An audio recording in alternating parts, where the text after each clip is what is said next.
इस पाठ्यक्रम के खंड में आपने आकृतिक और मानव निर्मित आपदाओं और लोगों के जान और भाल तथा अन्य जीवित प्राणियों के लिए इन आपदाओं द्वारा उत्पन्न तबाही के बारे में पढ़ा है।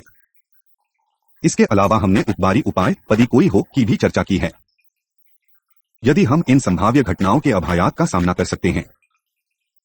वर्तमान इकाई में हम विश्व को परिदृश्य में पर्यावरण पर विचार करने वाले शिखर सम्मेलनों और घोषणाओं की चर्चा करेंगे।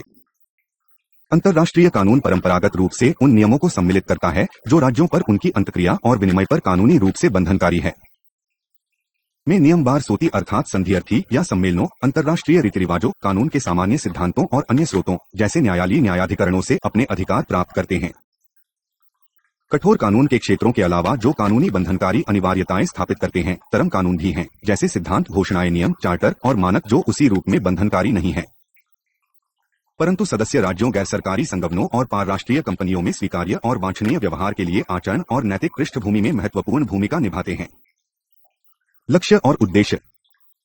इस इकाई के अध्ययन के पश्चात आप अधिउमत्तमी, प्रोटोकॉल, घोषणा और सम्मेलन शब्दों का पर्यावरणीय संचिवार्ताओं का इतिहास ज्ञात कर सकोगे और कुछ महत्वपूर्ण घोषणाएं बता सकेंगे और उसकी मुख्य विशेषताएं स्पष्ट कर सकेंगे। 5.2 संधियां, उपसंधियां, प्रोटोकॉल और घोषणाएं।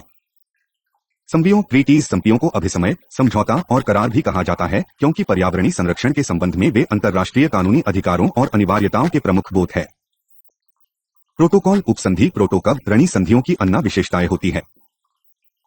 सामान्यतः संधि की रूपरेखा ऐसा अपनाई जाती है जो सामान्य अनिवार्यताएं और आधारभूत संस्थानिक व्यवस्थाएं निर्धारित करता है। फिर भी व्यावचार अनिवार्यताएं अपनाने के लिए सामान्यतः प्रक्रियाएं तैयार की जाती है और बाद में प्रोटोकॉल में दी जाती है। उदाहरण के लिए, सदस्य देशों द्वारा जलवायु परिवर्तन पर अभिसमय पर हस्ताक्षर करने के बाद अपने ग्रीन हाउस गैसों का उत्सर्जन कम करने के लिए सदस्य राज्यों की अनिवार्यता के लिए विस्तृत प्रक्रिया बाद में कोसी प्रोटोकॉल में पूरी नहीं अभी भी नहीं जनाई गई तैयार की गई थी। इसी प्रकार जैव विविधता पूर्व अभिसमय ने जैव विविधता संरक्षण के लिए सामान्य समरेखा निर्धारित की और प्रयोग किया। पातु प्रणेटिक चमचे कंधित जी का पारसीमा परिवहन के लिए विस्तृत वन का अनिवार्यता किए गए। तैयार घोषणाएं और शिखर सम्मेलन। सम्मेलन डिक्लेरेशंस एंड समिट्स कॉन्फ्रेंसेस पर्यावरण संबंधी समस्याओं और पर्यावरण तथा विकास समाधान करने के लिए अंतरसरकारी स्तर पर बहुत सम्मेलन आयोजित किए गए।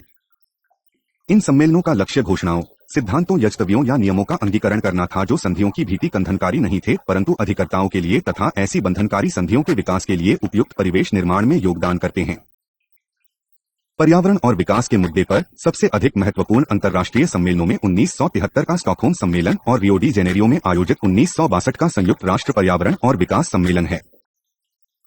प्रत्येक ने अबंधनकारी घोषणाएं अंगीकृत की जिन्हों स्टॉकहोम घोषणा, रियो घोषणा और कार्यसूची के नाम से जाना जाता है। इनमें उन महत्वपूर्ण तथ्यों को शामिल किया गया है जो अंतर्राष्ट्रीय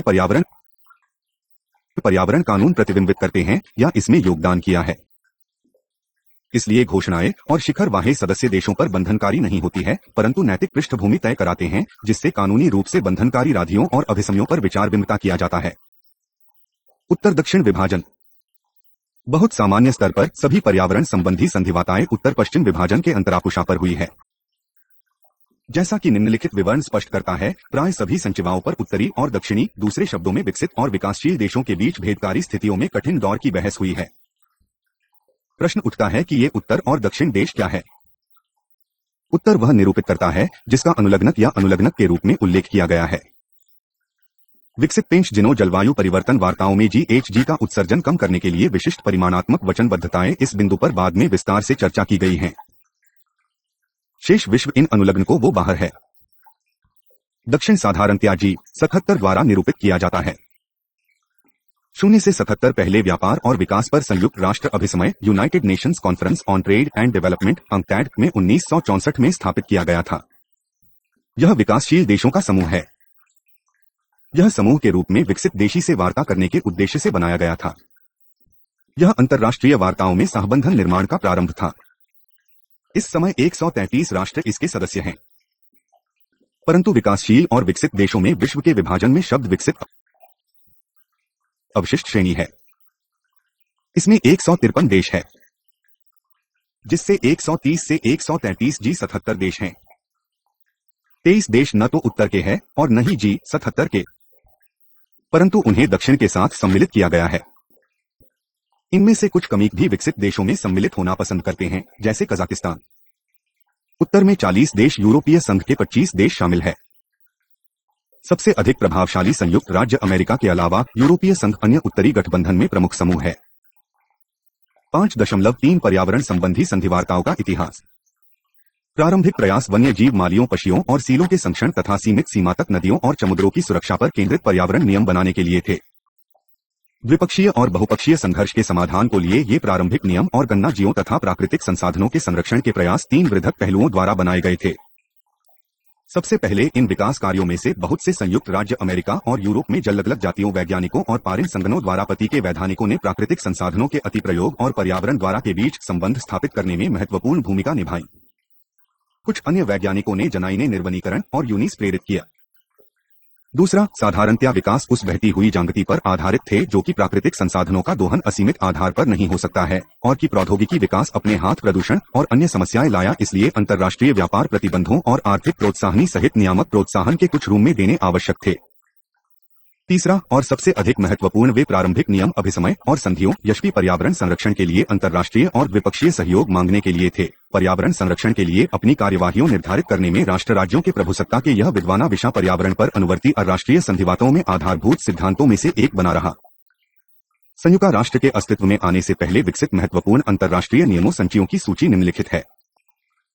1872 में स्विट्जरलैंड ने पक्षियों के संघ पर अंतर्राष्ट्रीय नियामक आयोग का प्रस्ताव किया। इसके परिणामस्वरूप 1884 में अंतर्राष्ट्रीय पक्षी विज्ञान समिति का निर्माण हुआ, जिसने संधि का प्रस्ताव तैयार किया और इसको फलतः कृषि के लिए उपयोगी पक्षियों की रक्षा करने के लिए अनिरामय का अंगीकरण हुआ। 1916 में संयुक्त राज्य अमेरिका और कनाडा में प्रवासी पक्षियों के संरक्षण के लिए पहली द्विपक्षीय संधि पर ब्रिटेन और संयुक्त राज्य अमेरिका के बीच हस्ताक्षर हुए। प्रदूषण के मोर्बे पर संयुक्त राज्य अमेरिका और फकनाजा ने प्रदूषण रोकने के लिए जल सीमा संधि की। प्रदूषण निवारण पर मसौदा संधि 1920 में तैयार की गई परंतु अपनाई नहीं गई।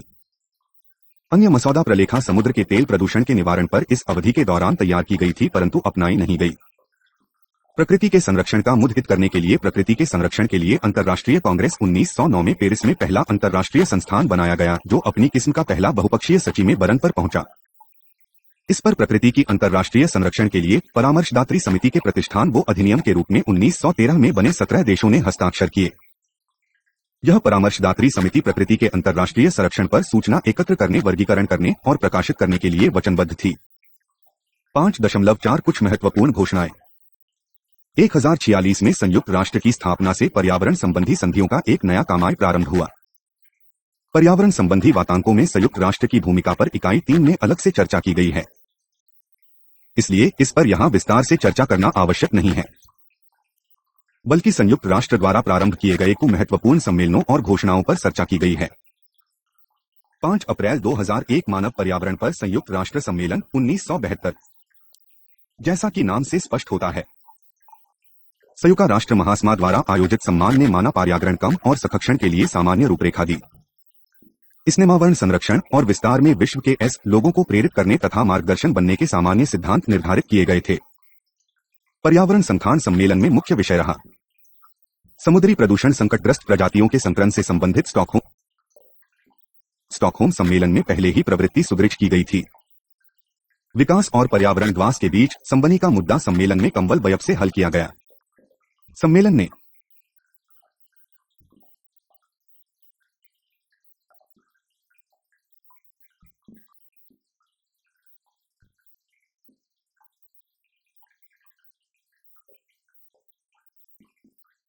तीन अबंधनकारी प्रलेख अंगीकृत किए, 1 संस्थागत और वित्तीय व्यवस्था पर संकल्प, 2 20 सिद्धांतों की घोषणा और 100 सिफारिशों की कार्य योजना। नया पर्यावरण संबंधी आंदोलन, जिसका आविर्भाव 1960 के दशक में हुआ, राकान की पुस्तक साइलेंट स्प्रिंग से तेज हुआ। पुस्तक ने कीटनाशक दवाइयों के प्रयोग से जनजीवों के विनाश की और विश्व का ध्यान आकर्षित किया। उसने चेतावनी दी कि इन रसायनों में मरणासन्न विश्व की संभावना है, जिसमें न काल अब नए जीवन की अधिक नहीं जा सकेगा परंतु कंबल निरस्ता लाएगा। कार्सन ने यह उद्घाटित किया कि हमारी कियाएं अतिकारी गंभीर पर्यावरणीय परिणाम ला सकती है जब हमने उन प्राकृतिक प्रणालियों में बाधा डाली जिन्हें हम पूरी तरह से नहीं समझ सकते हैं। स्रोत सिमोन देसनेर, दी प्रिंसिपल सस्टेनेबल अर्थ फ्रिक्शंस, लंदन 2002। इन अबंधनकारी प्रलेखों ने पर्यावरण पर अनुमति अंतर्राष्ट्रीय वार्ता के लिए मंत्र नियत किया। भावी पर्यावरण संबंधी कलाएं करने के लिए उपयुक्त संस्थागत व्यवस्थाएं सूजन करने के अलावा स्टॉकहोम सम्मेलन का सबसे अधिक महत्वपूर्ण योगदान ऐसे सिद्धांत का सेट तैयार करता था जो पर्यावरण पर सभी अनुमति अंतर्राष्ट्रीय की पृष्ठभूमि बनाता है। सिद्धांत 24 प्रतिकूल पर्यावरणीय प्रभाव को ऐसे तरीके में प्रभावकारी नियंत्रण, निवारण, अलगीकरण और उन्मूलन के लिए अंतर्राष्ट्रीय सहयोग कर आह्वान करता है, जो अलग अलग राज्यों को यह सुनिश्चित करना चाहिए कि उनके अधिकार क्षेत्र कार्यों के कारण अन्य राज्यों की क्षति न हो। सिद्धांत पर्यावरण संरक्षण की मानव अधिकारी के मानदंडों से संबद्ध किया है। उसने आधारभूत अधिकार के रूप में पर्याप्त पर्यावरणीय गुणवत्ता के अधिकार की घोषणा की। इन सिद्धांतों पर आधारित पर्यावरण संतान पर अंतर्राष्ट्रीय वार्ताओं का दौर आरंभ हुआ और ये सिद्धांत संशोधित किए गए। 1992 में रियो में पर्यावरण पर अगले अंतर्राष्ट्रीय सम्मेलन में पुनः परिभाषित किए गए। स्टॉकहोम घोषणा 1992 के सिद्धांत: एक, मानव अधिकारी को बनाए रखा जाना चाहिए और निवेशवाद की सुखा होनी चाहिए। 2, प्राकृतिक संसाधनों की सुरक्षा होनी चाहिए। 3, पुनर्नवीकरणीय संसाधन उत्पादन करने के लिए पृथ्वी की क्षमता बनाए रखी जानी चाहिए। 4, वन्य जीवों की सुरक्षा की जानी चाहिए। 7, अधुनर्गीकरणीय कर सहभाजन किया जाना चाहिए और उन्हें समाप्त नहीं किया जाना चाहिए।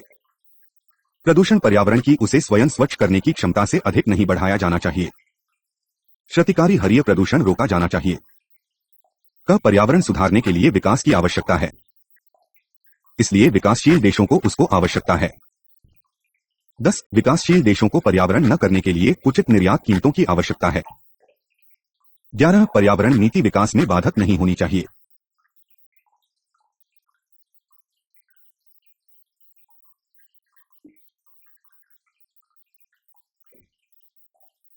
बारह, विकासशील देशी को पर्यावरण सुख का उपाय विकसित वमने तो निधन की है। 3, पथ विकास योजना आवश्यक है। 14, तर्कसम्मत योजना से पर्यावरण और विकास के बीच संघर्ष समाप्त किया जाना चाहिए। 15, मानव बस्तियों की योजना ऐसी बनाई जानी चाहिए जितनी पर्यावरण समस्याएं समाप्त ही। 16, सरकारी को अपनी उपयुक्त जनसंख्या नीति की योजना स्वयं बनानी चाहिए। 17, राष्ट्रीय संस्थाओं को राज्यों के प्राकृतिक संसाधनों के विकास की योजना बनानी चाहिए। 18, विज्ञान और औद्योगिकी का प्रयोग पर्यावरण सुधारने के लिए किया जाना चाहिए। 19, पर्यावरण शिक्षा आवश्यक है। 20, पर्यावरण संबंधी अनुसंधान की विशेषकर विकासशील देशों में बढ़ावा दिया जाना चाहिए। 21, राज्य बगने संसाधनों का दोहन अपनी इच्छानुसार कर सकते हैं, परंतु इससे अन्य को अति नहीं होनी चाहिए। 22, इस प्रकार क्षतिग्रस्त होने पर राज्यों को क्षति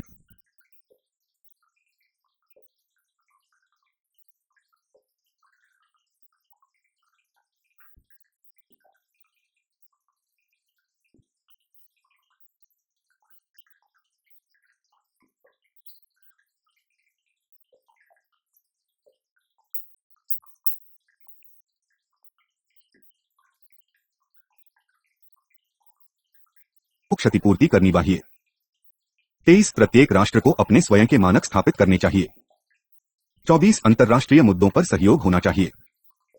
25, अंतर्राष्ट्रीय संगठनों को पर्यावरण सुधारने के लिए सहायता करनी चाहिए। सामूहिक विनाश के हथियार समाप्त किए जाने चाहिए। 5 अप्रैल 2002 विश्व पर्यावरण और विकास आयोग। रियो सम्मेलन से पहले 1983 में संयुक्त राष्ट्र महासभा द्वारा विश्व पर्यावरण और विकास आयोग world convention on environment and development WCHD स्थापित किया गया, जिसकी अध्यक्षता नारो की प्रधानमंत्री ग्रो इलेनम बुटलैंड ग्रो हार्लेम ब्रंटलैंड ने की। आयोग सरकारों और संयुक्त राष्ट्र प्रणाली के नियंत्रण से बाहर स्थापित किया गया था।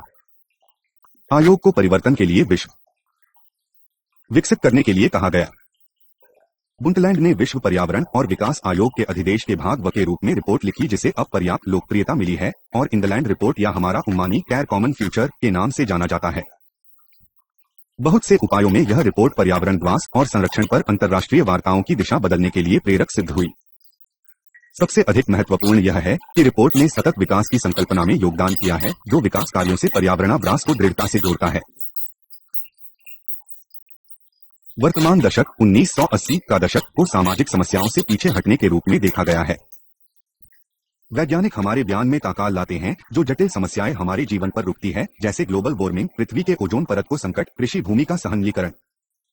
हम अधिक विवरणों की मांग कर प्रतिक्रिया करते हैं और उन संस्थाओं की समस्याएं सौंपते हैं जिनके पास समस्या का समाधान ढूंढने का उपयुक्त उपकरण नहीं है। WCED 1987।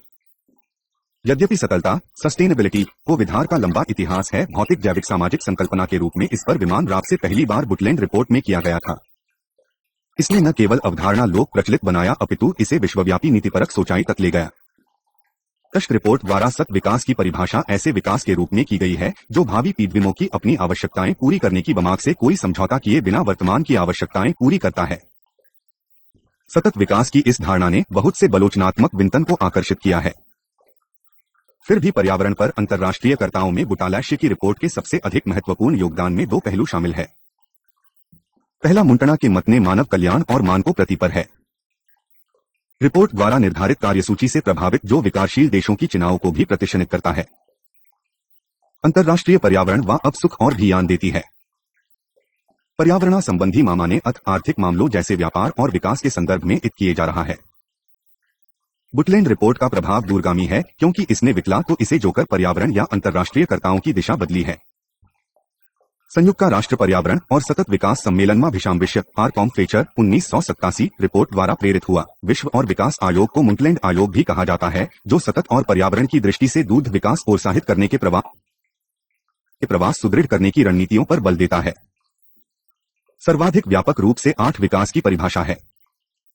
विकास जो भावी पीढ़ियों की अपनी आवश्यकताएं पूरा करने की क्षमता से कोई समझौता किए बिना वर्तमान की आवश्यकताएं पूरी करता है। इस अंतर्गत दो धारणाएं निम्नलिखित आवश्यकताओं एड की अवधारणा विशेषकर विके गरीब वर्ग की अनिवार्य आवश्यकताएं जिनके लिए अभिभावी प्राथमिकता दी जानी चाहिए, और वर्तमान और भावी आवश्यकताओं को पूरा करने के लिए पर्यावरण क्षमता पर प्रौद्योगिकी की अवस्था तथा सामाजिक संगठन द्वारा लगाए गए नियंत्रणों का विचार। आइडिया बुंडलैंड एक परिभाषा के अनुसार संवत विकास के लिए आवश्यक है कि इन रहने कार्य करने के ऐसे तरीके चाहते हैं जी विश्व को सभी लोगों द्वारा पर्यावरण को नष्ट किए बिना और लोगों के भावी कल्याण को और घर को खतरे में डाले बिना स्वस्थ, संतुष्ट और आर्थिक रूप से सुरक्षित जीवन जी सकें। सतत विकास के वैयक्तिक अर्थ पर व्यापक रूप से बहस हुई है। उदाहरण के लिए छूटलैंड आयोग की रिपोर्ट के बाद शब्द जो प्रचलित हुआ, सतत विकास की 40 से अधिक परिभाषाएं सूचीबद्ध हुई है। बुटलैंड रिपोर्ट के कुछ योगदानों में विकसित और विकासशील देशों के लिए विभेदक मानक और एहतियाती सिद्धांत भी है। यह पहली ही अवधारणाएं स्वतः स्पष्ट है। तीसरे की स्पष्टीकरण की आवश्यकता है। बेटलैंड रिपोर्ट में उल्लेख किया गया है कि संभाव्य पर्यावरण संबंधी प्रभाव के बारे में पर्याप्त ज्ञान का अभाव उत्तर मोतियों को रोकने के लिए और पर्यावरण ह्रास रोकने की कार्यवाही के लिए प्रयुक्त नहीं किए जाएंगे। यह सिद्धांत जलवायु परिवर्तन जैव विविधता सुवा उपलब्ध पर अनुकर्मी सचिवों में व्यापक रूप से स्वीकार किया गया है। पर्यावरण और विकास पर रियो सोशना के सिद्धांत लिखित हथियाती दृष्टिकोण के अनुसार इस प्रोटोकॉल विपस्ती का उद्देश्य सुधार के क्षेत्र में सुरक्षण का पर्याप्त सार सुनिश्चित करना और आधुनिक जैव प्रौद्योगिकी से होने वाले जीवित संशोधित जोगी का प्रयोग करना है जिसके जीवित विविधता का संरक्षण और प्रतिकूल प्रभाव हो सकते हैं। इसमें मनुष्य के स्वास्थ्य के लिए जोखिम को ध्यान में रखना है और सीमा पार बसवागमन पर विशेष रूप से फोकस करना है। कानिक protocol on biosafety the Cartagena protocol on biosafety 54.3 जैव विविधता पर अमिसमयों कॉन्वेंशंस ऑन बायोडाइवर्सिटी CBD में वार्ताएं अधिकतर संकेचक्षण और विश्व की जैव विविधता के बीच थी संघर्ष पर केंद्रित रहीं। रियो में अभिसमय के अंगीकरण के बाद वात्री अभी देशी स्थानीय समुदाय किसानों के अधिकारों के मुद्दों पर विशेष रूप से लाभ उत्पन्न करने के लिए जैव विविधता के प्रयोग अपने स्वयं के संसाधनों और वाणिज्यिक अधिकारों के प्रयोग पर चल रही है। जैव विविधता पर विस्तृत अभिसमय में कामान संरक्षण संधियों को मिलाने का सुझाव प्रारंभ में 1987 में संयुक्त राज्य अमेरिका से आया था। प्रारंभ में जैव विविधता पर याद संपूर्ण मानवता के उभयनिशासन के रूप में विचार करते हुए पर्यावरण के संरक्षण पर केंद्रित थी, परंतु विकासशील देश अपने जैविक और आनुवंशिक संसाधनों पर प्रभुत्वता संपन्न नियंत्रण आते थे और उन्होंने संवादी राधि पर हस्ताक्षर करना बस निकार कर दिया। विकासशील देशों ने विकसित देशों के इस दावे को चुनौती दी कि विश्व की विविधता, जिसकी 80% विकासशील देशों में विद्यमान है, मानव जाति की उभयनिशा विरासत है। में कुछ सीमा तक अभिसमय में यह शामिल करने में सफल हुए कि जैव विविधता मानव जाति की उभयनिष्ठ चिंता है, परंतु उभयनिष्ठ विरासत नहीं है, और विकासशील देशी का अपने जैविक संसाधन पर प्रभुसत्ता संपन्न अधिकार है। जैव विविधता पर अभिसमय के अंतिम पाठ 3 सिद्धांत निर्धारित करते हैं। जैव विविधता का संरक्षण, 2 इसका सतत प्रयोग और इसके प्रयोग से होने वाले भले परंतु संग और लाभ के तर्कसंगत सहभाजन के इन सिद्धांती ने उन विकासशील देशों की जिनके पास जैविक राशापन है और विकसित देशी जिनके पास इन संतों को विक्रयोग्य सामग्री में बदलने की प्रौद्योगिकी क्षमता है के बीच किसी भी मतभेद को दूर करने के बदले परस्पर विरोधी वार्ताएं उत्पन्न की, मार्ग जो जैव विविधता अभिसमय तक ले गया। इस विश्वव्यापी करार पर बधाई विभिन्न संघों जैसे 1980 के दशक के मध्य में संयुक्त राष्ट्र पर्यावरण कार्यक्रम में आरंभ हुई। 1988 में संयुक्त राष्ट्र पर्यावरण कार्यक्रम ने जैविक विविधता का कानूनी आलेख तैयार करने के लिए तकनीकी और कानूनी विशेषज्ञों का समूह स्थापित किया। 100 में इस समूह नाम बदलकर अंत सरकारी पार्टी समिति inter governmental negotiating committee INC रखा गया। अंतः सरकारी वार्ता समिति ने बड़े परिश्रम से 1992 में रियो में शिखर में हस्ताक्षर करने के लिए 1992 तक अभिसमय का पाया तैयार किया तथा कि रियो में मत्तीदा प्रलेख पाठ प्रस्तुत किए जाने से पहले मुख्य मुद्दे पर उत्तर और दक्षिण के बीच भयभेदों पर सभी अंतः सरकारी वार्ता समिति चर्चाएं बाधित हो गई। दक्षिण के लिए उत्तर अनुष्ण सुलनावाता था, परंतु दक्षिण को प्रौद्योगिकी तथा ज्ञान की समान मुल्गा देने तथा तामसहभाजन नहीं करने कीजिए अनिच्छुक था। दूसरी ओर विकासशील देश प्रौद्योगिकी और लाभ के लिए सशर्त पहुंच पर जेनेटिक संसाधन सुलभ करने पर बुढ़ बाप की बैठकें और इसी प्रकार के मुद्दों पर केंद्रित थी।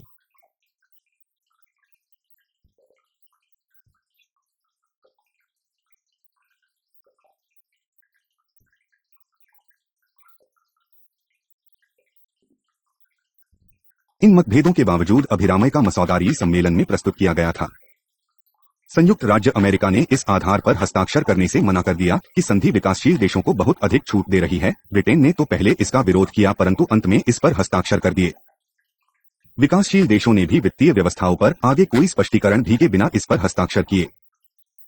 दक्षिण ने भी जैव सुरक्षा पर प्रोटोकॉल की भीम की और किसी भी अंतर्राष्ट्रीय करारी जैसे विश्व बौद्धिक संपदा संगठन, वर्ल्ड इंटेलेक्चुअल प्रॉपर्टी ऑर्गेनाइजेशन वाइपो और प्रशुल्क और व्यापार पर सामान्य करार, general agreement on tariffs and trade GATT पर जैव विविधता अभिसमय की श्रेधाता की मांग की।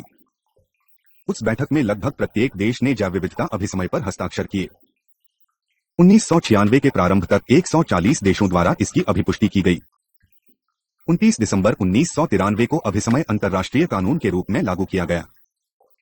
चंद घार महत्वपूर्ण प्रश्नों द्वारा जैव विविधता अभिराम की नाक बहुत अधिक हुई, जिन पर पार्टियों के 4 सम्मेलनों कॉन्फ्रेंसेस ऑफ पार्टीज कैप में अभी भी लगातार वार्ताएं हो रही है, जो अनिभी संधि पर हस्ताक्षर करने के बाद भी आयोजित हुई है।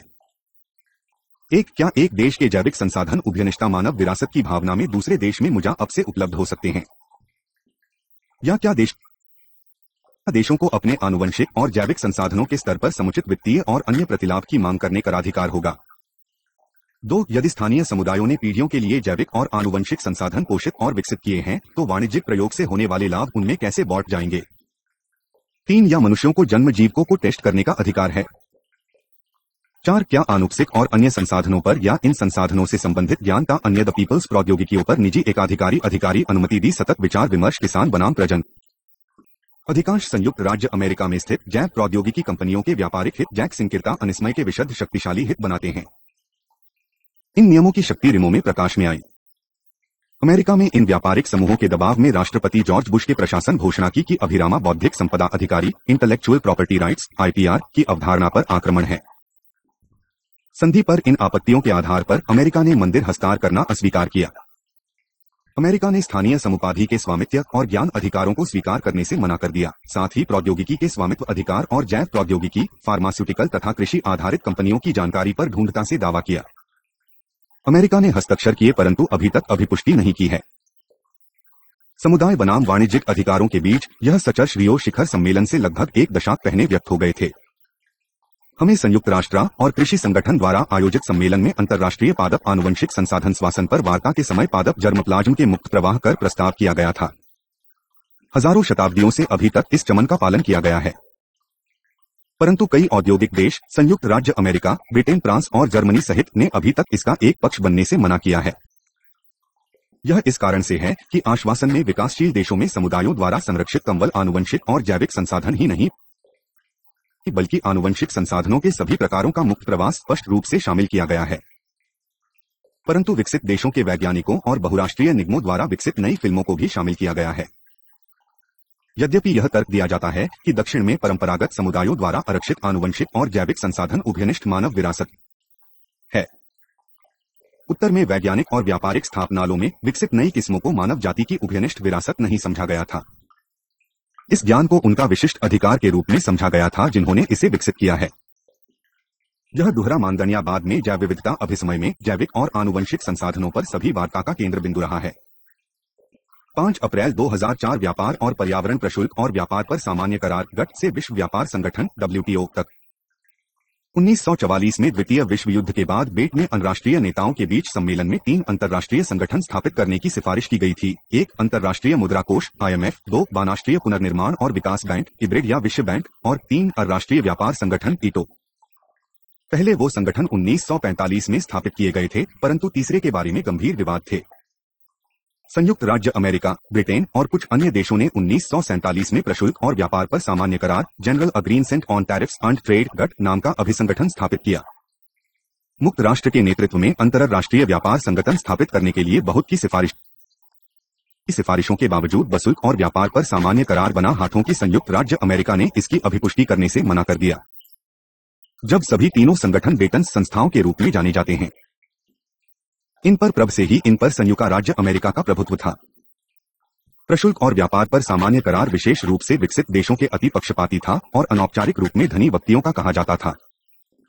विकासशील देशी ने प्रशुल्क और वार पर सामान्य कवर के कपात के विरुद्ध लामा कलाई थी और उनके आग्रह पर संयुक्त राष्ट्र ने 1064 व्यापार और विकास पर राष्ट्र 80 अंकटैड स्थापित किया। व्यापार और विकास परक मिशन स्थापित करने की कर्ताओं के दौरान विकासशील देशों ने 0 से 77 नाम के मन में अपने आप को संगठित किया। विकासशील देशों के इस समूह बाद में विकसित देश भी शामिल हो गए, परंतु तब भी समूह G77 के नाम से ही जाना जाता रहा। 6 से 7 के नाम से ज्ञात बहुत से विकसित देशों में विशेषकर संयुक्त राज्य अमेरिका ने G77 के गठन का विरोध किया था, परंतु बहुत से स्कैंडिनेवियाई देशों की G77 के प्रति सहानुभूति थी। G77 के दबाव ने व्यापार और विकास पर संयुक्त राष्ट्र अभिनय को कित प्रदान की और एक समय यह भी सोचा गया कि प्रशुल्क और व्यापार पर सामान्य करार गट का स्थान व्यापार और विकास पर संयुक्त राष्ट्र अभिसमय ले लेगा, परंतु संयुक्त राज्य अमेरिका ने प्रशुल्क और व्यापार पर सामान्य करार का दृढ़ता से समर्थन किया, इसलिए यह शक्तिशाली बना रहा। 0 से 77 के लगातार दबाव ने प्रशुल्क और व्यापार पर सामान्य करार को धीरे धीरे उदार बनाया। प्रशुल्क और व्यापार पर सामान्य करार में आगे संशोधन किए गए क्योंकि G77 और 6 से 7 दीनी उसके प्रावधानों से संतुष्ट नहीं थे। व्यापार वार्ताओं का मुड़लो दौर 1906 में प्रारंभ हुआ। इन चर्चाओं में G77 ने कुछ समय तक अपनी एकजुटता बनाए रखी। भारत और ब्राजील के नेतृत्व में कोर समूह ने काफी प्रभावी ढंग से कार्य किया, परंतु 1989 में भारत ने संयुक्त राज्य अमेरिका द्वारा किए गए कुछ प्रस्तावों को एक पक्षीय रूप में स्वीकार किया। इसके कालस्वरूप भारत जारंग बारंग पड़ गया, परंतु अन्य देशों ने भी अमेरिका से अपने अपने समझौते किए। इसका परिणाम यह था कि 1 से 77 देशों में एकजुटता की स्थिति दुर्बल हो गई। साथ ही सोवियत संघ के विघटन के बाद संयुक्त राज्य अमेरिका सबसे अधिक शक्तिशाली देश के रूप में भारत और ब्राजील के नेतृत्व में G21 नाम का 21 विकासशील देशों का नया गठबंधन समूह उभरा। इस समूह ने कानवान हांगकांग में मंत्रिस्तर के सम्मेलनों में विश्व व्यापार संतान के दौर के व्यापार वार्ता में महत्वपूर्ण भूमिका निभाई। समूह ने विकासशील देशों की पूर्ण एकता, विशेषकर विकसित देशों, संयुक्त राज्य अमेरिका, यूरोपीय संघ द्वारा अपने कृषि क्षेत्र को दी जा रही निर्यात और घरेलू इमदाद के मुद्दे पर दृढ़तापूर्वक प्रदर्शित की। दोहा दौर कृषि इमदादों के मुद्दे पर संयुक्त राज्य अमेरिका के हठीले सके कारण फिलहाल टाल दिया गया है। पारराष्ट्रीय कंपनियों ENC के दृढ़ समर्थन से संयुक्त राज्य अमेरिका ने दबाव वाला कि प्रशुल्क और व्यापार पर सामान्य करार केवल व्यापार और प्रशुल्क तक सीमित नहीं रहना चाहिए, बल्कि सेवाएं, निवेश और बौद्धिक संपदा को अधिकार भी सम्मिलित किए जाने चाहिए और सभी चारों का निशान करने के लिए विश्व व्यापार संगठन होना चाहिए। प्रशुल्क और व्यापार पर सामान्य करार गट की ऐसी संशोधित भूमिका के महा और विपक्ष में कई प्रबल तर्क दिए गए। उस स्थिति में प्रशुल्क और व्यापार पर सामान्य करार गट के तत्कालीन महानिदेशक कुनकेल ने अपनी सिफारिशों का मसौदा प्रस्तुत किया। कब चनो नकेल के प्रस्तावों के गहीर के नाम से जाना जाता है। कुछ संशोधनों को साथ चुनकेल प्रस्ताव नकली स्तर पर मार्क 10 में प्रशुल्क और व्यापार पर सामान्य करार गट सभी सदस्यों द्वारा स्वीकार किए गए थे। हस्ताक्षर करते समय संयुक्त राज्य अमेरिका और भारत 10 दर्जन भर देशों ने जनुक 301 के बारे में कुछ कर्तव्यता की जो व्यापार संबंधी मामलों का निर्णय करने के लिए व्यक्तिगत देशों की प्रमुखता को कमजोर करती है। सभी शर्तों के बावजूद अंततः 1968 में अपने आनुषंगिक करारों अर्थात प्रशुल्क और करार गट और सामान्य करार गेट्स संधि निवेश उपा ट्रिम्स व्यापार संबंधी बौद्धिक संपदा अधिकार ट्रिप्स के साथ मिश्र संगम प्रभावी हुआ। विश्व व्यापार संगठन का सबसे अधिक महत्वपूर्ण लयों में एक पार विकृति की समाप्ति सुनिश्चित करना है। प्रत्येक सदस्य देश की व्यापार संबंधी नीतियों को इंद्री के सुसंगत बनाया जाना चाहिए। विश्व व्यापार संगठन ने अपनी व्यापार आपली प्रमा में जीवन स्तर और आय बढ़ाने, व्यापार और उत्पादन का विस्तार करने तथा राष्ट्रीय आर्थिक विकास के विभिन्न स्तरों के सुसंगत तरीके में पर्यावरण संरक्षण करने की घोषणा की। विश्व व्यापार संगठन इन सभी को सतत विकास की वचनबद्धता के साथ पूरा करना चाहता है। विश्व व्यापार संगठन की वार्ताओं के व्यापार संबंधी फातुओं या वर्मा विस्तार से नीचे की गई है।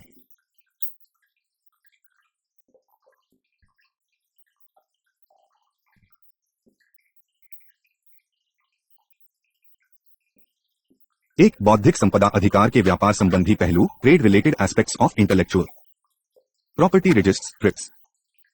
2, पर्यावरण संबंधी मामक और व्यापार प्रतिबंध। 3, विक्रय व्यापार समूह निर्धारित अंतर्राष्ट्रीय व्यापार व्यवस्था के जार्मिक प्रभाव और पर्यावरण पर इसका प्रभाव। विश्व व्यापार संगठन में व्यापार और पर्यावरण पर कार्य व्यापार और पर्यावरण संबंधी समिति committee for trade and environment CTE में होता है, जो पर्यावरण सेवाओं, सामग्री और बौद्धिक संपदा के शामिल करने के लिए दाम है। दोहा मंत्री स्तरीय घोषणा के अनुरेंड 21 ने विकासशील राष्ट्रों के लिए बाजार सुलभता, बौद्धिक संपदा और वर्गीकरण पर विशेष ध्यान बद्रित करने के लिए व्यापार और पर्यावरण संबंधी समिति को अनुदेश दिए हैं। विश्व व्यापार संगठन पर्यावरणीय चिंताओं के लिए अपने नियमों में अपवादों की अनुमति देता है, बशर्ते में नीतियों किसी भेदभाव के बिना क्रियान्वित की जाती है और अंतर्राष्ट्रीय आधार पर प्रच्छन्न प्रतिबंध नहीं होने चाहिए। व्यापार संबंधी बौद्धिक संपदा अधिकार। व्यापार रामबंधी बौद्धिक संपदा अधिकार ट्रिप्स बौद्धिक संपदा अधिकार की रक्षा करने के लिए नियम निर्दिष्ट करता है। बौद्धिक संपदा अधिकार विचारों, धारणाओं तथा सूचना विशेष को नई खोजों तथा प्रक्रियाओं के अधिकार के लिए है। स्वत्वाधिकार, कॉपीराइट, ट्रेडमार्क और पेटेंट साधारणतया बौद्धिक संपदा अधिकारों के रूप में जाने जाते हैं। यद्यपि इस प्रकार के बौद्धिक संपदा अधिकार कई सदी पुराने हैं। जीवित वस्तुओं के लिए उसका विस्तार तथा संबद्ध प्रौद्योगिकी नया परिदृश्य है और इसने पर्याप्त विवाद खड़ा कर दिया है। व्यापार संबंधी बौद्धिक संपदा अधिकार ट्रिप्स की 2 मुख्य श्रेणियां हैं। एक, स्वत्वाधिकार और स्वचाविकार से संबद्ध अधिकार, अर्थात साहित्य और कलात्मक कार्यों के लेखकों के स्वीकृत अधिकार और ध्वनि संकेतों, पोनी पानी के निष्पादनों, निर्माताओं और प्रसारणकर्ता संगठनों को अधिकार। स्वताधिकार और संबद्ध अधिकारों के सुजान का मुख्य प्रयोजन सृजनशील कार्य प्रोत्साहित तथा पुरस्कृत करना है और बौद्धिक संपत्ति इसमें शामिल है। विशिष्ट विधानों, संकेतों का संरक्षण जैसे ट्रेडमार्क और भौगोलिक संकेत और परिवर्तन, डिजाइन और प्रौद्योगिकी सृजन प्रेरित करने के लिए मुख्य रूप से संत औद्योगिक संपत्ति। इस श्रेणी में आविष्कार, पेटेंटों द्वारा सुरक्षित श्रीधानिक डिजाइन और व्यापार गोपनीयता शामिल है, जैसा कि विश्व वन संगठन द्वारा आधार बनकर ट्रिप्स में व्यवस्था की गई है। बौद्धिक संपदा अधिकार का विकिपीडिया में की गई आवधाओं से विवाद में आ गए, किंतु क्षण उसका साथ प्रयोग और तर्कसंगत वितरण को प्रमुखता देता है। व्यापार संबंधी वीरिक संपदाकार ट्रिप्स, जिसकी जाति उसकी वैश्य के सिद्धांत पर आधारित है, दक्षिणी देशों के अरुण का कारण को विविधता पर अनिस और व्यापार संबंधी बौद्धिक संपदाकारों दोनों द्वारा गए बौद्धिक संपदा अधिकार से संबंधित है। यह है कि दोनों बौद्धिक संपदा अधिकारों का सामूहिक व सामुदायिक संपत्ति स्वीकार नहीं करते हैं। जैविक और आनुषिक संसाधनों से संबंधित अधिकांश ज्ञान की सुपोषण और विकास स्थानीय व परंपरागत समुदायों द्वारा किया गया है। उदाहरण के लिए, बहुत से दक्षिण एशियाई देशों में हल्दी के उपसारी मुनामों और नीम के कीटनाशी गुणधर्मी के बारे में ज्ञान देशों में परंपरागत रूप से जाना जाता है। यह ज्ञान सामान्यतया स्वीकार किया जाता है और सांस्कृतिक पथ से अगली पीढ़ी कर हस्तांतरित किया जाता है। इस प्रकार के ज्ञान पर पेटेंट करने का प्रयास करता है। बौद्धिक संपदा अधिकार का वर्तमान मॉडल सामूहिक पेटेंट की अनुमति नहीं देता है। जैव उकैती, सांस्कृतिक रूप से और सामुदायिक रूप में स्वीकृत संसाधनों और ज्ञान की चोरी करना तथा वाणिज्यिक अधिकारों के एकाधिकारिक दोहन के लिए ऐसे ज्ञान के कुछ पहलुओं को अधिकार करना मुख्य संकट है। विला का सामना विकलाशील देश बौद्धिक संपदा अधिकारों के वर्तमान मंजिलों में कर रहे हैं। ऐसे मामलों में न केवल पर्यावरणीय संतान और जान कौन होगा, बल्कि उन्हें भी क्षति होगी। जी ऐसे संसाधनी और नाम है, अपने ही संसाधनों और ज्ञान की सुलभता के लिए भुगतान करना पड़ेगा। विश्व व्यापार संगठन व्यापार प्रणाली में उदारीकरण के फलस्वरूप विकासशील देशों में बहुराष्ट्रीय कृषि व्यापार का प्रवेश स्थानीय बीज और पशु किस्मों के लिए भी संकट होगा। आनुवंशिक रूप से संशोधित जीवों, जेनेटिकली मॉडिफाइड ऑर्गेनिजम्स GMOs और जीवित संशोधित लिविंग मॉडिफाइड ऑर्गेनिजम्स LMOs का पेटेंट करना एक अन्य नैतिक और जीवित जीवों के पेटेंट करने से संबंधित बहुत महत्वपूर्ण मुद्दा है। किस किस्म का पर्यावरणीय और स्वास्थ्य खतरा ऐसे जीवों के उत्पादन और उपभोग से संभवतः उत्पन्न होगा, इस पर अभी भी व्यापक रूप से बहस की जा रही है। उदाहरण के लिए, आनुवंशिक रूप से संशोधित अनाज यूरोपीय संघ और संयुक्त राज्य अमेरिका के बीच की भावानी का प्रमुख है। जनवरी 2000 में 130 से अधिक देशों ने बहुवर्षित जैव दिकिल्ला पर काटिना प्रोटोकॉल स्वीकार किया। प्रोटोकॉल आनुवंशिक रूप से संशोधित जीवों और जीवित संशोधित जीवों के सीमापार स्थानांतरण के लिए नियम निर्दिष्ट करता है। 5 अप्रैल 2005 पर्यावरण और विकास पर संयुक्त राष्ट्र सम्मेलन।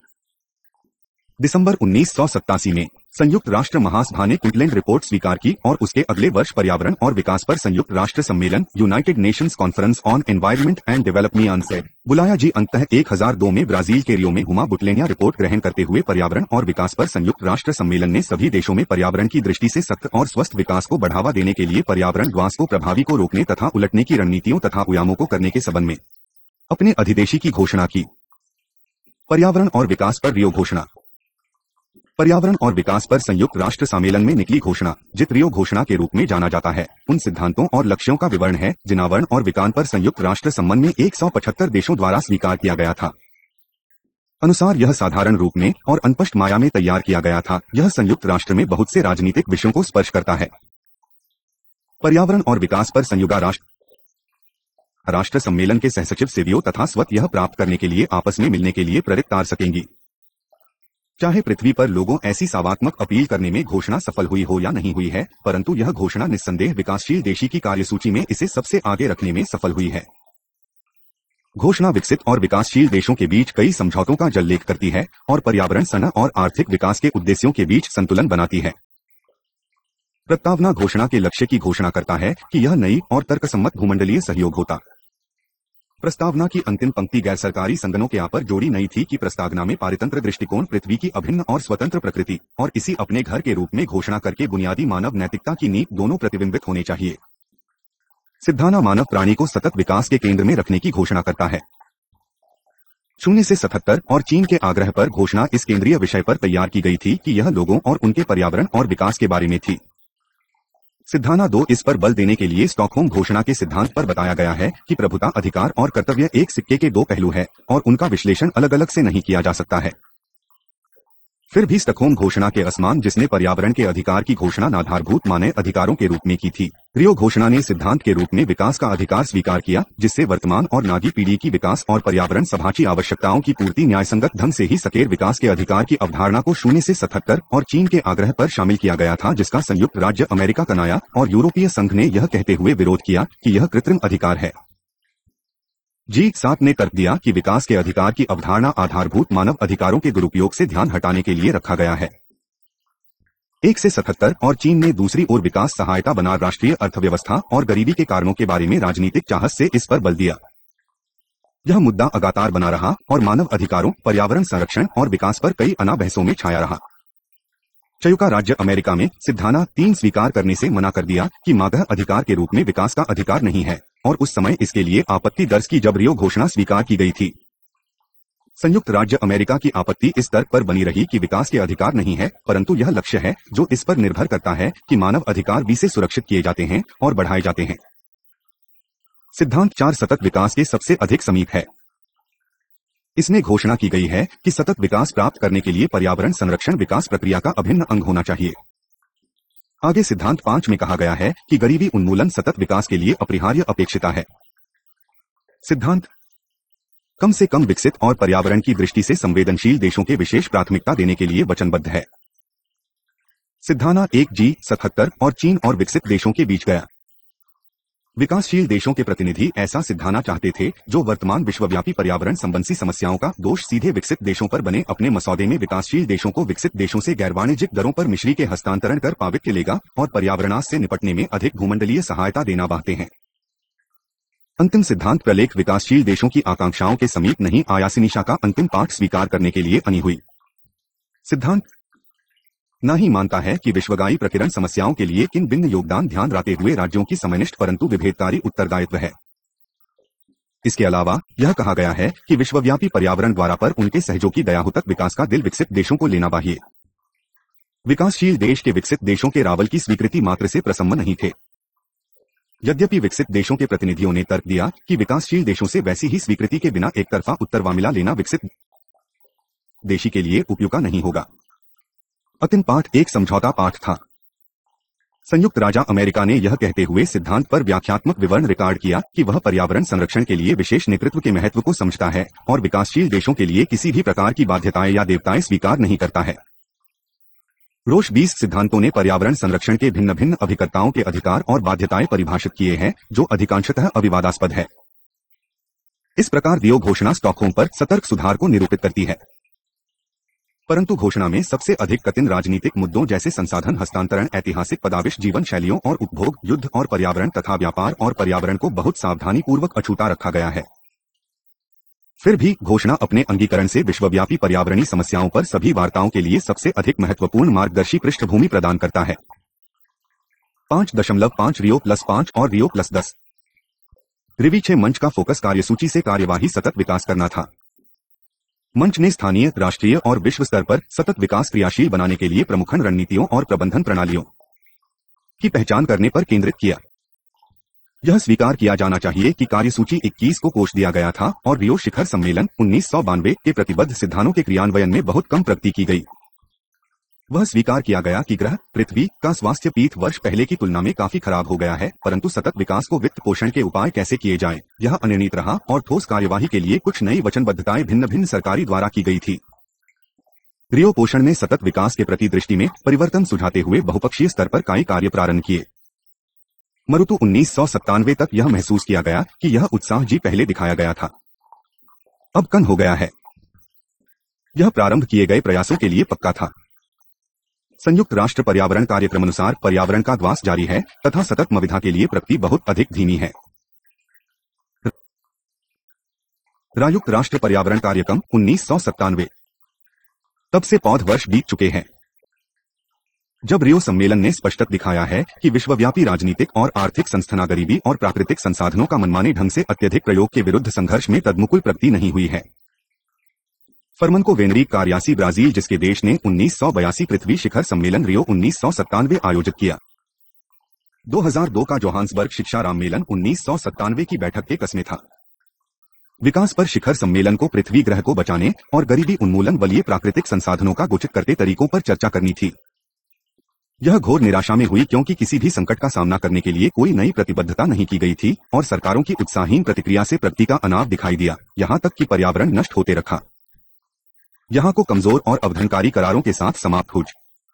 द पीपल्स 3+10 यह विश्व स्तर पर की गई प्रतिबद्धताओं को हराने के लिए थी कि विकसित और विकासशील देशों के बीच सुदृढ़ भागीदारी सुनिश्चित की जाए तथा विश्व सुनिश्चित किया जाए। राष्ट्र के महासचिव ने टिप्पणी की कि कार्यसूची 21 के लक्ष्यों के क्रियान्वयन के लिए प्रगति काफी धीमी सही है और जी शायद 10 वर्ष पहले थी उसमें भी अधिक खरान है। क्रियान्वयन रणनीतियों कमजोर भी, दृष्टिकोण संकित थे और व्यापार, प्रौद्योगिकी तथा सतत क्रिया से संबंधित नीतियों में सामंजस्य का अभाव था। अब पर्यावरण तथा सतत विकास सहस्राब्दी विकास लक्ष्यों का भाग बन रहे हैं, इसलिए प्रयास तेज करने की आवश्यकता पर चल दिया गया है। 5.6 घोषणा से क्रियान्वयन तक। योहलैम बुंटलैंड ने रियो घोषणा का उल्लेख विश्व नेताओं द्वारा की गई प्रतिज्ञाओं के रूप में किया है। कार्यसूची 21 का उल्लेख बहुत से साकों द्वारा उभयनिशा भविष्य के उत्तराधिकारी के रूप में किया गया है और जैसा कि एक आलोचक ने टिप्पणी की, यह व्यापार और विकास पर संयुक्त राष्ट्र अभिसमय अंकटैड में प्रक्रिया का सबसे अधिक उद्धृत आधार वर्णित व्यापक रूप से चर्चित और कम पढ़ा गया प्रलेख है। इसे अंतर्राष्ट्रीय समुदाय द्वारा और के लिए कार्य योजना के रूप में सोचा गया है और तदनुसार ऐसी कार्य योजना के रूप में जाना जाता है जी रियो सम्मान से भरा है। कार्यसूची 21 की विशालकाय कार्य योजना के 470 पृष्ठ और 40 अध्याय है। इसका क्रियान्वयन सतत विकास पर संयुक्त राष्ट्र आयोग CSD का निश्चित अधिदेश है। सतत विकास पर संयुक्त राष्ट्र आयोग से अपेक्षा की जाती है कि यह निधि घोषणा के समय प्राप्त करने के लिए राष्ट्रों के प्रयासों पर निगरानी करेगा तथा उनके महात्म्य पर प्रकाश डालेगा। कार्यसूची 21 में प्रस्तावना और धार अनुभाग है। अनुभाग में राष्ट्रीय सहयोग, गरीबी चपट पैटर्न, जनसंख्या, मानव स्वास्थ्य, स्थायी मानव बस्तियों और निर्णय करने में पर्यावरण और विकास के एकीकरण का प्रावधान है। अनुभाग विकास के लिए संसाधनों के संरक्षण और प्रबंधन से संबंधी है। अनुभाग को निर्णय करने में सार्वजनिक सहभागिता की व्यवस्था करता है। यह राष्ट्रीय और अंतर्राष्ट्रीय सहयोग में सार्वजनिक सहभागिता बढ़ाने के लिए सितलाम समूहों और उसकी गतिशीलता का निर्धारण करता है। नी सम्मेलन के बाद यह पक्का रूप में स्वीकार किया गया है कि दक्षिणी देशों की मुख्य चिंता के वो मुद्दों को पर्याप्त रूप से शामिल नहीं किया गया है। दक्षिण में सतत विकास के लिए वित्त व्यवस्था और सतत विकास के लिए उत्तर से दक्षिण को प्रौद्योगिकी कारण कार्यसूची 21 के अनुभाग के माध्यम से विकास पर संयुक्त राष्ट्र आयोग से की जाती है। वित्तीय सहायता और प्रौद्योगिकी हस्तांतरण के उत्तर दक्षिण महत्वपूर्ण मुद्दों को बढ़ाने का उत्तरदायित्व वहन करेगा। रियो घोषणा दीर्घकालीन क्रियान्वयन कार्यसूची 21 का क्रियान्वयन सतत विकास पर संयुक्त राष्ट्र आयोग पर निर्भर करता है। 5.7 विश्वव्यापी पर्यावरण सुविधा। विकास समिति की सितंबर 1989 की बैठक में विश्व बैंक की विकासशील देशों में विश्व पर्यावरण संबंधी चिंताओं का समाधान करने के लिए करने की कार्यवाही में दानदाताओं से अतिरिक्त कोष और स्वाभाविक रुचि की अपेक्षिताओं का आकलन करने के लिए कहा गया। लायो और सामान्य औपचारिकताओं की रूपरेखा प्रस्तुत करते हुए फड़करी environment funding for the global environment नाम का प्रलेखा पेरिस में विश्व बैंक द्वारा बुलाई गई 1900 की बैंक के लिए तैयार किया गया था। प्रायोगिक परियोजना के लिए पर्यावरण सुविधा ग्लोबल एनवायरनमेंट फैसिलिटी GF स्थापित करने का किया गया, जिसके देशों को उन कार्यक्रमों के क्रियान्वयन में जनहित सहायता करने के लिए बदल या रियायती कर दिया यूनिवर्सिटी जाएगा जो विश्व पर्यावरण को बचाते हैं। शुक्रिया के कामों के लिए कार क्षेत्रों की पहचान की गई है। बोत्र है ग्रीन हाउस गैसों के उत्सर्जन नियंत्रण, जैव विविधता की चा अंतर्राष्ट्रीय जन की 1990 में बुलाई गई 2 अन्य बैठकों में बहुत से विकासशील देशों ने भाग लिया और प्रस्तावित भूमंडलीय पर्यावरण सुविधा के लिए औपचारिकताएं तैयार की, जिन पर कोष का आवंटन मानदंड और अन्य संगठनात्मक प्रक्रियाएं शामिल करते हुए चर्चा की गई। बातों में निम्नलिखित बिंदुओं पर सर्वसम्मति थी। भूमंडलीय पर्यावरण सुविधा को उन कार्यक्रमों और कार्यों की सहायता करनी चाहिए जिन लाभ विश्व में अधिक को मिलते हैं। भूमंडलीय पर्यावरण सुविधा से प्राशा कोष से प्रारंभ कार्यक्रमों का क्रियान्वयन संयुक्त राष्ट्र पर्यावरण कार्यक्रम, संयुक्त राष्ट्र विकास कार्यक्रम और विश्व बैंक के परामर्श से किया जाना चाहिए। दानदाताओं से अंशदान अत्यधिक नियामती शर्तों पर होना चाहिए। गैर सरकारी संगठन जहां कहीं संभव हो भूमंडलीय पर्यावरण सुविधा द्वारा वित्त पोषित पर्यावरणीय कार्यों के डिजाइन और क्रियान्वयन में सम्मिलित किए जा सकते हैं। ऐसी शासन प्रणाली सुनिश्चित करने के लिए 1994 में भूमंडलीय पर्यावरण सुविधा की पुनर्संरचना की गई जो घरदर्शी ही और स्वरूप में लोकतांत्रिक तथा अपनी सहभागिता में सार्वदेशिकता प्रोत्साहित करें। कठोर ग्वास से संबंधित कार्यों की सम्मत बढ़ती लागतों को भी कार्यसूची 21 के अधीन निधियन के लिए पात्र बनाए गए थे। भारत में भूमंडलीय पर्यावरण सुविधा पोर्टफोलियो असमान और नानाविध है। जनवरी 1990 में भूमंडलीय पर्यावरण सुविधा के अधीन 146.38 मिलियन अमेरिकी डॉलर भारत के लिए नियत किए गए थे, जिसमें से संयुक्त राष्ट्र विकास कार्यक्रम भूमंडलीय पर्यावरण सुविधा 115 मिलियन अमेरिकी डॉलर के लिए है। लालिका मां भूमंडलीय पर्यावरण सुविधा कोष का दूसरा सबसे अधिक प्राप्त करता है और अभी तक परियोजनाएं चल नहीं है। PL परियोजनाएं और 7 पाइपलाइन स्वीकृत परियोजनाएं हैं, जिनमें जैव विविधता और परिवर्तन के केंद्रीय क्षेत्र है। जहां तक केंद्रीय क्षेत्रीय द्वारा वितरण का संबंध है, 10 परियोजनाएं जलवायु परिवर्तन के अधीन और 5 परियोजनाएं जैव विविधता के अधीन आती हैं। मुख्य पहानी में एक उसका कोष नई दिल्ली भारत की राजधानी में है। भारत के प्रमुख शहरों में दिल्ली के पास सबसे बड़ा मरापलीट है। चूंकि यह सबसे अधिक प्रदूषित शहरों में से एक है, इसलिए इन बसों से प्रदूषण कम करने का महत्व भारत के सर्वोच्च न्यायालय ने भी स्वीकारा है, जिसने विद्यमान पलीट को बदलने का आदेश दिया। 2001 में स्वीकृत महती सुविधा अनुदान पनवेल बस परियोजना प्रचालन और परीक्षण की सहायता करना।